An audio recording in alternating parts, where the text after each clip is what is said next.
Yo, welcome back to Footballology. So I want to make a really quick video about the Hall of Fame game and just Hall of Fame weekend in general and what it means and just some of the players that are getting inducted. I'm really excited for football being back, but also excited for some of the inductees. This is probably the first year that I'm probably going to watch the enshrinement because of some of the players that are getting inducted. There are players that I came up watching, and so it's really exciting to see these guys get their opportunity to be in Canton. So, real quick before we jump into the football aspect of Hall of Fame weekend, I really want to talk about the guys that are getting enshrined into the Hall of Fame. One guy that in particular that stands out to me and probably stands out to a lot of people around my age is LT. Like I said, when I first got into football, LT was really right there at the peak of his career, or right about to hit the peak of his career.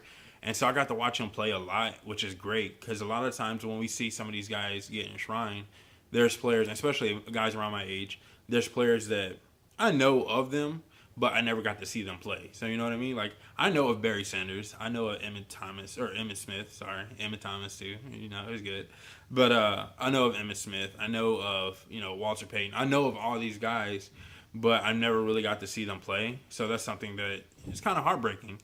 But I actually had an opportunity to see LT play, which is really cool. And so basically, it's awesome to actually see that for once in my lifetime, I think that the guys that are getting inducted, I'm like, he definitely belongs in the Hall of Fame kind of type deal. You know what I mean?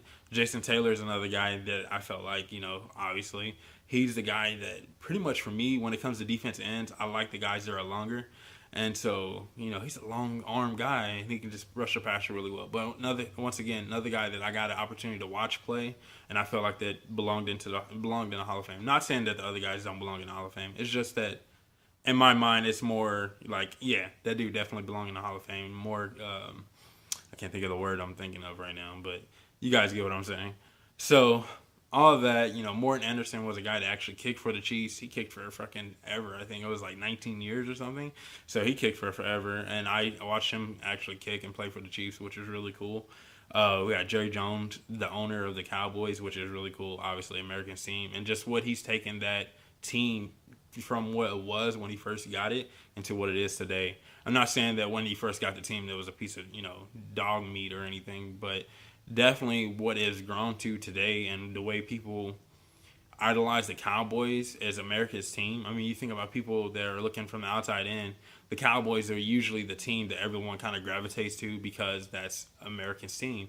So, but it's just cool to see Jerry Jones actually get recognized for what he's actually accomplished at that owner level. You don't see that a lot. Some guys are actually accomplishing things and taking an organization and making it into something great like he has, which is really awesome to see. Kurt Warner is another guy on the list that I really, once again, I had an opportunity to watch him play, especially the Arizona Pittsburgh Super Bowl game. I got to watch that firsthand, and that was just awesome. That was a really good Super Bowl.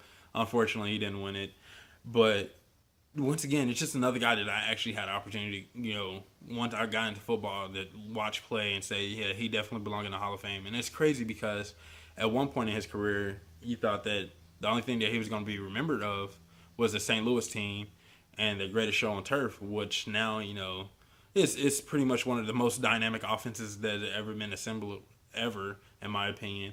But he also was a part of something else in Arizona.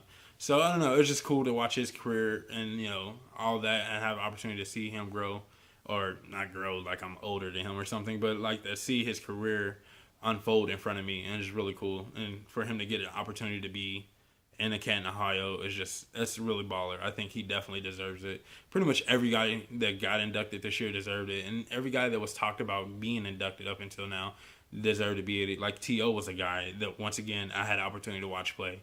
And you can definitely make a case for T.O. T.O. wasn't a slouch receiver. The only thing that played into his problems was his character issues, but whatever.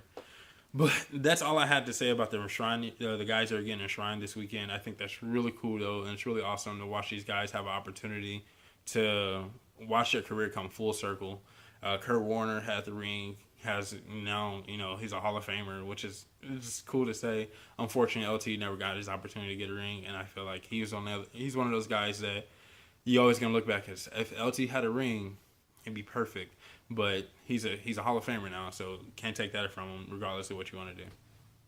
All right, all that good stuff out of the way. So let's get to some football. Now, we have the Arizona Cardinals versus the Dallas Cowboys, which I think is really cool. I think these are two teams that are going to be fighting for a playoff position come late season. So it makes it even better. A lot of times we kind of see teams that are just like, I'm really excited to see these teams because I feel like both of these teams have a lot to prove on what they did last year. Things I want to see from the Cowboys, and like I said, it's preseason, so we're going to see the backup players. But this is going to be very important to me. I want to see the Cowboys defense backup players actually do something. Like, you're going against a powerhouse offensive minded coach in Bruce Arians and his staff, so it's going to be an opportunity for the backup players to go out there and make plays against those guys and to see what they actually have on the third string guy. The third string guy might be a starter come week 1. Who knows? So that's something that I really want to see from the Cowboys. And that's pretty much it. I mean, the Cowboys team, when you think of it offensively, you want to say they're perfect, but they're not. You want to kind of see another receiver emerge. Cole Beasley kind of emerged last year, and that was cool and all. You still got Jason Witten there. But, their offense, you're not worried about them. Their offense didn't lose them that playoff game. That defense did. So the defense, any player that can show up on that defense and show that they can be a valuable player to that squad come week 1 of the regular season, I think it would be really cool to see. So I'm going to definitely watch that for the Cowboys throughout the whole preseason. Now, on the flip side, Arizona, I feel like Arizona has a lot more to prove to me and a lot more to show to me with the backup players. First of all, we got to see if there's a guy out there that can, cover opposite side of Patrick Peterson, which is going to be really key and really important for this Arizona defense to go to the next level. Consistent pass rush, even if it's the backup players, I definitely want to see that. The ability to stop the run, things like that, just as a cohesive unit, be a better defense. But definitely, I think the most important thing is to find the opposite side of Patrick Peterson. You got to get a guy now and get a guy today, because if you can do that, that's definitely going to solidify the Arizona defense and what they can do, and definitely take them to the next level. And then you look at the offensive side of the ball. I want to see more consistent offensive line play. Maybe there's a guy that can emerge in this game or throughout the preseason that we can see come week 1 as well. I want to see if they got something good at the backup quarterback position, because we're definitely going to see that. And we know Carson Palmer can put together a full season, but at the same time, we know Carson Palmer can definitely be one of those quarterbacks that can go down at any point. So definitely see the backup quarterback for the Arizona Cardinals is going to be important to me. And just see what they got at the running back position behind David Johnson, which, I mean, you don't need to worry about that because it's David Johnson. The dude's a beast.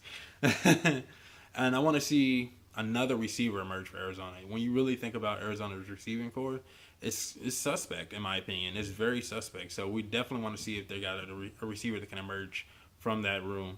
And I think that'd be pretty cool for those guys to have the ability to see if they have something deep on their roster. All right, so that's all I really have for you guys on this video this week, really, in football. There might be some other videos come out this week. I'm not sure just yet. But I'm really excited for football being back. It's preseason football. I understand that, and I get that.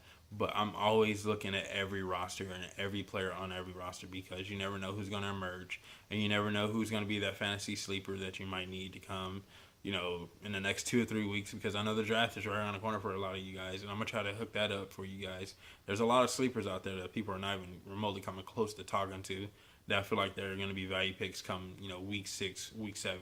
Definitely, if even trade bait, because people are going to be wanting to hop on the hype train. But that's all I really have for you guys this week. I really hope you guys appreciate this video. Excuse me. And if you're not a footballologist yet, I don't know what you're waiting on. Subscribe to the YouTube channel today and become a footballologist. And stay safe, football fans. Football's back.